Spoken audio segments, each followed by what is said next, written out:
Bismillahirrahmanirrahim.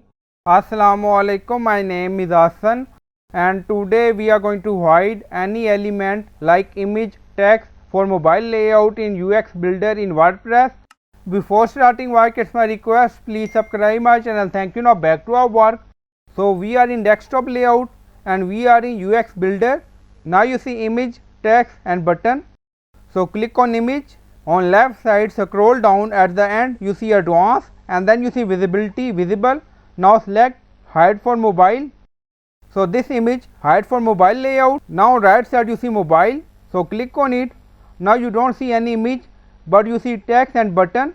Again click on desktop. Now click on button. On left side you see button setting and then scroll down, you see advanced and then you see visibility. Now select hide for mobile and then on right side you see mobile, so click on it. Now you see image hide, also you see button is hide for mobile layout. So you can hide any content or element in Flatsome UX Builder by using advanced setting. So click on desktop. So I hope you like this video. Please like, comment, share, subscribe. Thank you for watching.